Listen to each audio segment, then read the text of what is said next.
Never would have made it. Sing, mommy. Never would have made it without you. Amen. Oh, I think we're gonna keep going. I would have lost it all. Nope. No, I'm not doing this with you. Come on, praise dancing. Come on, worship. Okay, guys, get into it. What up, y'all? Today is Friday, June 8th. It's still Diverted. I'm Malcolm. I'm Ken. So this week we are talking about... So Alice Johnson is a free woman thanks to Kanye's wife and Melania's husband. Yep, plus Michael B. Jordan be wanting all the white roles. Trifling. And a New York middle school under fire for asking students to create a Runaway Slave poster. It's not funny. It's not funny. But I'm like, what is wrong with white people? We'll get there. Plus, stay tuned for Slave Sis. Let's start the show. Still Diverted.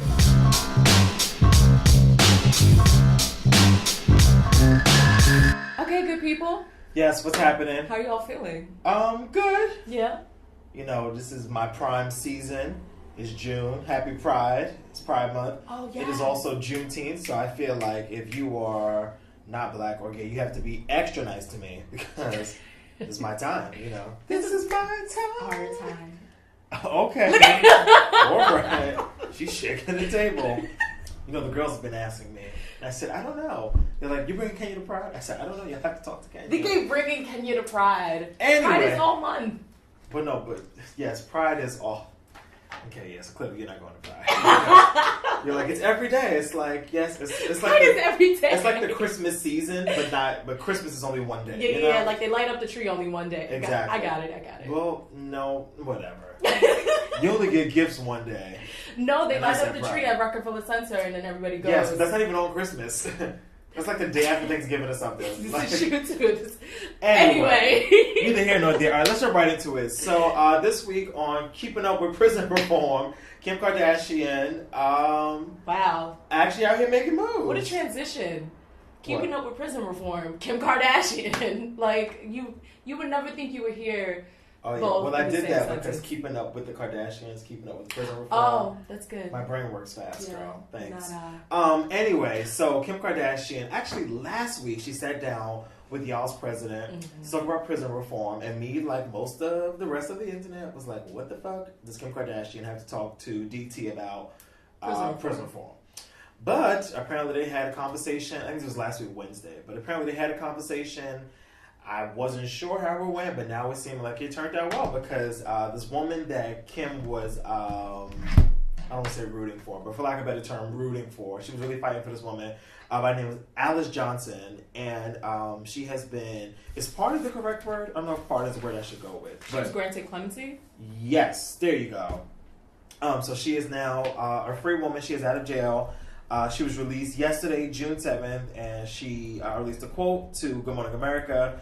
She said, when Kim told me that I was being released, I started jumping up and screaming and crying, and everyone was crying. So she is now a free woman. She was, what was she in jail for again? For drug trafficking, cocaine. Right. She was like, she played a part in it. Yeah, I mean, haven't we all though? It could have, no. Okay. It could have been like she was allowing the cocaine to be stashed away in her house. Yeah. It could have been like she was driving and she allowed it to be in her car, but she was participating in it, and it was like 22 years that she was in jail. Oh, right. I just assumed she was involved, right? So it was like cocaine trafficking. 22 years participation in cocaine trafficking operation. Reading is so fundamental, kids. It helps so much if you just read. But yeah, so I honestly do have to say points to Kim Kardashian for using her voice to fight this battle. Right. I think it is. I hate that it takes white saviors like Kim Kardashian for things like this to happen because there are plenty of black people and people of color and people that are not as popular as Kim Kardashian that are out here fighting this fight every single day of their lives and are barely getting through to any politician, let alone the president of the country. So I have to give credit to Kim because, you know, she's using this platform that she has to serve good, which I appreciate. But I'm like, you know...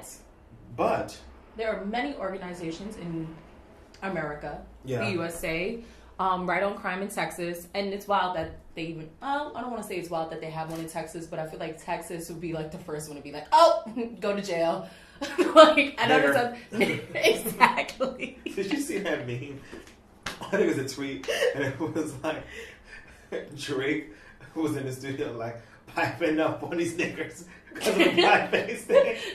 No, absolutely not. I just saw an old man with like glasses and a beard like piping up on these niggers. Absolutely not. You have Prison Policy Initiative, we have Prison Gerrymandering Project, the Howard League for Penal Reform, the NAACP's Criminal Justice Program. The NAACP girl. And I said NAACP Criminal Justice Program. This is what happens when you're just reading, though. Like, you know what I mean?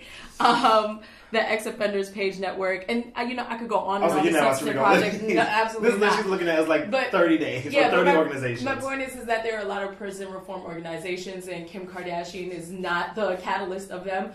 The fact that she's a celebrity is dope, and that she's able to make some sort of initiative. But the reality is that this is a story that she heard on the Shade Room, like, way back when, and she was like, this is disgusting, this is appalling, like somebody has to do something to this, and she was able to do something about it, and it just so happens that she has a lot of money to like pay lawyers' fees and whatnot, and now we're here. And and it's funny because when I first heard about this story, I want to say it has to be like 2 years ago or a year ago that it came out. It's just like this 60-year-old black woman is in jail. Like, first that's just like, what does she do? Why is she in jail?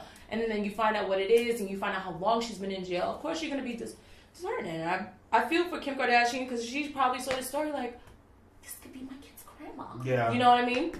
And that's just the reality of it. But it's like but still fuck Kim Kardashian? I mean, not fuck Kim Kardashian. Give credit where it's due, like you said earlier. But I think when I think prison reform, I think of all these organizations that have been around for centuries. Not centuries, because this country ain't shit. But the couple years, the organizations that have come up in the last few decades, like who have really been working in the trenches and the grassroots organizations. Kim is. Thank you. Thank you. But what I think is very funny is like when Alice goes on Good Morning America to talk about how there's more women in jail who are dealing with this issue of just being incriminated for a really long time. And it's like, I'm old, dude. Like, I don't want to deal with trafficking no more. Like, I was doing it to no more. I was doing it to pay my AT&T bill. That's like, it's not that 60, deep. Now I'm 80. You know, I've grown up. And she's like, this moment right now, this little girl shit. She goes, this moment right now is happening because President Trump had mercy on me, and I like to tell him, please, please, please remember us and the others who have been left behind. And because there are so many like me who needed to have the opportunity I've had. This is not funny. It's not funny. No, I'm laughing at his tweet that comes after it. But the point, Trump is like, it's just fucking Trump. Good luck, Alex Johnson, he wrote. Have a wonderful life. Have a wonderful life. Even though you have like 20 more years, have a wonderful life. Yeah. Can't stand this nigga. Right. Anyway, blessings to Alice and her family. It really does feel like Kim just walked up to because it's Donald Trump. He's very accessible. The fact that we could hit up our president on Twitter and be like, "You ain't shit." Yeah, hit right back. Like, you ain't shit. Like your mother, you know. So she's able to come up to the fact that she's able to go to the White House and be like, "Hi, can I speak to Trump?" Right. Thanks. No. Me. And I mean, it's just two reality stars cutting up together. Exactly. So she's like in the White House with all her thighs. Another day at the Emmys. Exactly what I'm talking about. Hollywood. Anyway. Can you give Alice some clemency? Anyway. Moving on. Michael B. Jordan. So, we gotta get him on Insecure. Nah. I like that Daniel boy. However, if Michael B. Jordan come and join the show now, she's gonna suck his dick. We're gonna see this on HBO. But like gleefully. Exactly. Did y'all hear? With a huge smile on her face. Talking about Issa. Yes, Issa D. Not Issa Rae. No disrespect. But did you hear that that HBO they put out a press release the other day that they're gonna start including more male frontal nudity? And I said, well, all right. Now, was this decided before we shot this season of Insecure or after? Right, because we always I'm not waiting titties. I'm not waiting for season 4 to see some peen, you know? That's what I'm saying. Are we going to see dick now? Is that what they're saying? That's what Full Front told me. No, honestly, no. I don't care. No, I don't care. Look at you. You know what? Oh, okay. Well, when I get the rough cuts, when I get the dailies, I'm not sending them to you. Whatever. Anyway, speaking of Michael B. Jordan, so Michael B. Jordan was sitting down with our girl Issa Rae. Variety, the publication, has this, I guess, a new show or a special out called Actors on Actors. And they get 2 actors together, sit them down, and I guess they kind of interview each other. So in this episode, it was Michael B. Jordan and Issa Rae. And in this interview, Michael B. Jordan talks about how he told his agents that he didn't want to audition for any roles that were for African Americans. So he goes on to say, I said, I don't want it. I want to only go for like roles written for white males. That's it. Me playing that role is going to make it what it is. I don't want any pre-bias on the character. So wait, you gotta say why. Why what? Yeah, like why doesn't he wanna he didn't say that. Yeah, he did. Okay, Where's so that at? while talking to Issa, he was like, listen, after doing Fruitvale Station, oh right, I just skipped that I part. don't want to do literally just read Fruitvale Station, skipped right over it. I was right. like, oh, that's not important. He's like, I'm not trying to do or audition for any roles, right, you know, for the African American part. And when I first heard the story, I was like, of course, headlines roll your eyes. But then you read the story and you're like, oh, shit. Context. I understand. Yeah. And it's like your first movie being Roots. You're like, I don't want to work with this no black actor again. Like, let me do some other shit. No, Fruitvale Station is like it's the modern day contemporary Roots. Right. It's very... It's rough. You saw it in the theater? I didn't see it in the theaters, no. I sat home and watched it on HBO and still sobbed. I was like, oh, I can't watch So this. back in the day, right? I went to the theater when my baby died, and I cried before he died. I cried when the little girl said goodbye to her father. Because I think this was around the same time. I think Trayvon, or maybe it was like 2014. Yeah, it was like right around like that was like when, unfortunately. Anyway, it was right around like that. This whole boom started to happen. Right. Yeah. And it was like I've never cried so much. I'm trying to think of a movie that I've cried about. Lion King, no. I was just thinking Lion Sparkle, King. No, that was a good movie. I cried at Dreamgirls Coolie when High. Curtis Taylor came down the aisle and he saw his daughter in the audience, and he was like, "Oh shit, that's my baby." I'm not doing this for you. Coolie High, I cried a little bit when Cochise died, but. Other than that, like, I don't cry because movies are just movies, you know. Even if I find out that they're real, like the scary movies, I'm just like, everybody gotta die someday. But this movie, like, my heart, I literally left the theater, went into H&M, and I was still crying, like, up the escalators. I had these big ass shades on. That's when bug shades are like really a thing. And I was just like, so my point is that I totally understand why Michael B. Jordan feels this way about African American roles, but I don't know how he's gonna go about getting these white male roles because Black Panther that was written for niggas. White male. That was for niggas. That's for the blacks. For the blacks. Yeah, because I kind of got where he was coming from, but I also, as a thespian, maybe. Yeah, you have so much niggertree. I don't understand how you think you're gonna get a white male. That don't make no sense. I mean, they're both really gorgeous, but it's something about black men that when I find out they date white women, I'm just like, oh yeah, but you kind of ignore that, you know? Do you? I mean, enough to look at him. I mean, initially... We wouldn't be together. No, initially I'm like, oh. Like, on initial look, you're like, whoa. Yeah, exactly. Yeah, and then I remember... Like, oh, yeah. But, I don't know, I feel like Alty. Right. I feel like I'm also too tapped into blackness. So if I read... So, example, a show like Family Matters. No shade, no tea. But Family Matters is a black family written by white people. Like a lot of shows, you know, in that time. But... You could tell the Cosby Show had like very black people in the writers. There was a lot of black people. Yeah, you could tell shows like, I don't know, let's go more modern day. A Different World. A Different World, exactly. That's so Cosby-esque. That's so Living Single. Living Single, perfect.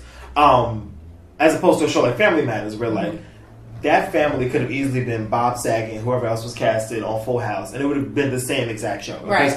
I felt like there was no cultural blackness there. Even the theme song. Yeah, it was just the original theme song. I think it's like some. Oh God, what song is it? Oh, that's gonna drive me crazy. Anyway, but it's like some Lou Rawls or some old black ass song. Old black ass. It almost makes you want to cry when you see it. Like, but anyway. Yeah. But Family Matters was like a show with a lot of black people, but didn't feel very black culturally. which has always kind of been my problem with it. So I feel like for Michael B. Jordan, being an actor and going out and reading these parts, like, I just feel like there's just certain things that black people do that, like white people don't do, many things. So if I read a script, I'd be like, a black person wouldn't do this, like it would just feel odd to me, even wanting to read for things that were written for mainly white men. Right. But I definitely get his point though, because, when you go in to read for black characters, you're reading as like the thug or like the friend or the neighbor. It's never like, the person that owns the house or the smart kid or any of those things. So I get it. I get it. For you though, baby. Go ahead. Yeah, and I think also to step into that larger space, quote unquote, like in Hollywood, like you have to step into like you're tapping into the white roles. Yeah. So and I get it. How do you relate? Where is he from? Is he from like? I don't know where Michael B. Jordan is from. Yeah. Yeah. In any event, okay, so like it's from like old Negro spiritual sounding song. I was like, what is this? Oh, we gotta find this song. You gonna try to find this song? I do actually. Can you actually look it up? Just do Family Matters. Oh, never mind. See now, pause that. This is the very first episode. Oh, I think it was What a Wonderful World. It still sound like Blue Rose. No, but look at that, and then listen to this. Like, this is mad sad.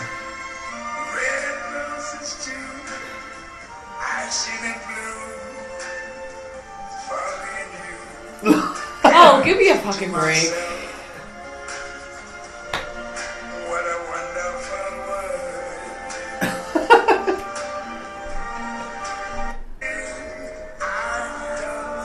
This is mad gay. It's like Good Times, but in suburbia. Yes. It just doesn't fit. Like, it just doesn't fit. It really is Good Times suburbia. Yes. But as days go by, it's low-key my shit, though. Yeah. Rare condition, this day and age. But again, that theme song could be a lot blacker, Because what was the Full House theme song? Everywhere you look. Yeah, wow. That's the end, but scatting and shit. I didn't even realize that. Well, they do scat in They it. do. Maybe niggas did sing that song. They pulled that out. But then white people always still black people. I was supposed to say it's like an Elvis kind of thing. Yeah. Okay, cool. And they did love Elvis on that show, Uncle Jesse. Oh, hot take. Problematic. Hot take. All right, anyway, let's move on. So speaking of problematic, so there's a school, and let me close out this Family Matters theme song. Tell them how far the school is from New York. All right. Can I get you the story first? So there's this school called, what's it called? Port Chester. It's the Port Chester School District. It's their middle school, and the school is in Port Chester, New York, which is an hour away from New York City. And literally, like, this is Port Chester. This is some, 3-4 blocks. It's a little lake, and then it's Connecticut. Connecticut, y'all. We don't play with Connecticut. Right, so anyway, so the school, like I said, this middle school in Port Chester, they assigned a extra credit project to their students, and the extra credit project was to create a Runaway Slave ad. So, according to the Atlanta Black Star, they say the project was reportedly related to a class lesson on American slavery and was intended to mirror 19th century ads offering cash rewards for the return of escaped slaves. So, the project is apparently part of the school's Common Core curriculum, but it is unclear whether it's been assigned before. Y'all know this shit has been assigned before. Stop lying. So, of course, this goes home to someone's school, someone's house. Somebody's parent is like, what the fuck are you doing for homework? Oh, no. Let me call up this school. Mama came down to school, house coat on, rolls in her hair, no bra on, just titty slapping all over the place, ready to get these whites together. So, according to the Journal News, the Port Chester School District is now investigating the assignment. Their superintendent, Edward Kills Us, alerted parents to the assignment via email Friday after it began getting very popular on Facebook. And they have now opened up a case to debunk, or not debunk, I guess to figure out what the source of this is. But yeah. I'm throwing it up to you because you're going to close this out because you've You have noted some things down that I did not. So. He explained it was a follow-up to a unit discussing slavery, the Civil War, Reconstruction in American society leading up to the Civil Rights Act of 1964, which just reminds you how slavery wasn't so long ago. Yesterday. Literally. Yesterday! The principal was probably no, because my mom was actually born in like 1967, so the principal I want to say was probably born in the 1940s, so he was probably in his 20s when the Civil Rights Act came about, so he was like, yes, slavery. My favorite topic of the whole school year. And he brought it to this school that's right next to Connecticut. Keep that in mind. He says that I pledge that the district shall take appropriate action to ensure not only that this type of situation does not reoccur, but also that all of our staff thoroughly understands the gross impropriety of the assignment. So the teacher who assigned this is clearly not going to get in trouble because they do this every year. They do this at the end of the school year. And I don't know, Malcolm, what would you do if your nephew was creating... Okay, let's break this down because I've written some very specific notes on this because I don't want to miss anything. Because my problem is when I do this show, I forget things because my mind is in 5 different places because that's my mind.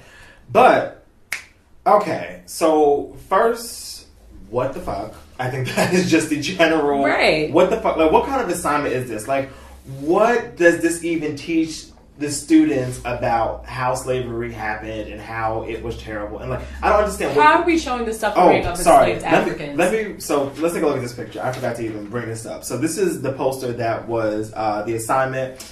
So as you see, there's 5 different points. So the first one is reward amount at the top. The second is you must say their name and age. The third point is you have to write a 5-sentence description of the slave or slaves that you lost in very loose quotation marks because those motherfuckers ran for their lives. Resistance. And then number 5, your contact information, street/southern state in which you live, and then number 6, a picture. Now, just so you have a very clear understanding of what this assignment is, all right, now let me go back to Ms. Myra's notes. So again, what the fuck does it even teach them? Because there's no educational. My feet was random, so I'll share more later. But I was working on this event, at the Apollo a couple of days ago, and I had on these shoes, and my feet was hurting so bad because that was my first time wearing them, and I was like, "Oh, Miss Myra's feet! You got to take good care of Miss Myra's feet." From all anyway, I just don't understand. Like, I don't understand what the point of this assignment is, and then the demographics of this town. Because of course I was very curious. I was like, because I expect this stuff in like Tennessee and Georgia and like Alabama. I don't. You don't? Listen, anything outside of New York City. This is true. But I expect this much more. I expect this to be a much more southern thing. But alas, our neighbors. So the demographics of what's this called? Port Chester, New York. Only 5% of black people, which I was kind of surprised about. 5% black, 31% white, 59% Hispanic students. So to me, 59% of black people. Like, just black people that speak a little bit of Spanish. That is all. Listen, I've met a few of those Hispanics who live upstate back in my college days. And 2 weeks ago? Basically. But they're all white. Okay. They're all white Hispanics, but they don't consider they're one of those kind of Hispanics where you're like, oh, so you're white, and they're like, I'm not white. Like, I'm like, okay, está bien. Okay, sure, whatever. But the racism still lives, oppression still lives. And excuse me, sorry for yawning. I spit on the ground. That's an insider. Runaway. It's really not. It's more of a still diverted insider. But anyway, if you read the comments, then you're familiar. But yeah, so then, right, so I'm like, okay. Josh is watching. Right. So, predominantly Hispanic town. Yeah. I'm like, okay, sure. Here's my problem with this, though. Number 6, they said a picture, which means that either these children are going to do one of two things. Either going to take a picture of themselves, which they're not going to do, because that's not how slavery works, unless the 5% of black students are going to do that. And they're going to stay true to the craft, to the artwork. Right? The picture. So I'm like, y'all want them to find a picture. Now, this is like middle school. Like, this was even like 3rd grade. I'm like, all right, maybe they're going to draw stick figures. Middle school students are like on Google printing photos. So middle school students are trash. If your children are entering middle school, they are trash. This is also true. But to the point that I was making, you want these kids to go on Google and just Google like old black people and just get pictures of Cicely Tyson and like fucking James Earl Jones. Tyson. Like, what do y'all want them to do? Like, whose picture are they pulling up to put on this slave poster? I'd have to beat somebody's ass. And what's the requirement? Like, any picture? Did you tell them like any picture of a black person or any person? Well, of course they're gonna have to be black. But what exact? I want to. These fucking teachers. It just said a picture. DK a picture. I don't get it. Because I don't get white people. If I walk into my child's 7th grade class, right, and I see Runaway Slave and see a picture of Maya Angelou, excuse me, I'd have to dress. That's exactly where my mind went to as soon as you said this. Yeah, like as soon as you because just Google like old black people, it was just like, oh, this looks like it's from the 1800s. You about to Google old black people? Who's first result? I'm gonna go. Oh, the black. Bill Cosby, Cicely Tyson. James Earl Jones. No, wait, go back. Why was the first search result old black people? Man. No, old black people that look younger than Lord. Why y'all dragging Lord into this? Lord trying to mind her business and sing Royals. She's in London. She did not do anything to y'all. But why is this a thing? Old black people that right? Like anyway, so old and black I like how that's people. From blackdon'tcrack.tumblr.com. But Samuel L. Jackson, honestly, in Django, like he's not. Yeah, like Miss James Pittman. Like, who y'all gonna get? I don't. This is a terrible idea. And it's really old black. I wonder what old white people look like now. Old white people. These are our search results. Oh. Ooh. What if over? I'm telling you both are like, ooh. And Betty White. Shout outs to Betty White. Yes. We love Betty here. Queen, living legend. All right, sis. Anyway, yeah. Just, all in all, a gigantic fuck you to this middle school. It cannot be my child. It cannot be my school because I'd be coming out to that schoolhouse to beat everybody's ass. That's it. I'm done. All right, let's get into Slate, sis. Yes. Slate, sis. Yeah. Tomi, Adeyemi. Hey, Tomi, Adeyemi. Hey, novelist, 24 years. Adeyemi? No, first name? Tomi. What did I say? Tomi. Oh, definitely. This book was written? Tomi? Yeah, you wrote the wrong thing. Tomi? But it's okay. See? Tomi Adeyemi, 24-year-old. Antoinette Marie Childs. Tony Childs. Why do you remember these things? Nigerian American. Joan Carol Clayton. Anyway, go ahead. You really? I really do know that. I don't know Maya's name. Do you know Maya's? I don't think Maya has no name. Lynn. I think it's just Lynn Cersei. I was going to say I don't know her last name, but here you are. You don't understand. Bitch. And William Dent. My niggas for life. Anyway, let's get this late, sis. I can't. Novelist, 24-year-old from Nigeria is out here with this amazing book. Now, at first when I read about it, I was like, okay, is it Nigerian mythology? But then I was like, I think it's bad to say Nigerian mythology. Mm-hmm. Like, you should just say Yoruba. You know what I mean? Because Yoruba is an actual religion. Like, it's something that people practice. And to put mythology next to it is kind of just, like, making it... Like, not whimsical, but a little... Yeah, exactly. Yeah, I feel you. But I guess this is how the book is described to be. So, this debut novel, The Children of Blood and Bone, it's now 7-figure movie deal sealed. Like, she's about to be out here... 7 figures? Right. So, according to Vogue... This many. This is just a critic talking. She goes, Children of Blood and Bone is deservedly much hype about a debut Nigerian-American writer, Tomi, and a fantasy quest to restore the logic magic of a kingdom, Orisha. Now, again, Orisha, Yoruba, so, like, anybody who knows, like, I don't know, like, do you know Catholicism? Like, do you know? No, not like, really. Mary, Paul? I mean, I know them. I don't know them. I don't follow them, but I can see their tweets, you know? They was on my timeline. But before Catholicism, like, the transition into European world, they had Yoruba religion, and those same figures that you hear, like Saint Mary, Joseph, Paul, you have the Yamaya, and the son of the god, all these different deities. So, Orisha, via grieving the outcast, Zeli's journey through a tragedy into romance and revolution, with a resonant political agenda embedded with the bloodlust and mythology, and the film rights already snapped up. Adeyemi is a powerful new voice in the world of teen lit and beyond. And speaking from Tomi's perspective, she says that this was invoked by the Black Lives Matter movement. Yeah, which I love so much. Right. Yeah. And especially because she's a Nigerian American, and I think that a lot of us, we have this like little divide in the Black community, whether it's like West Indian culture, Black culture, African culture. It's like some people are just... It's no divide.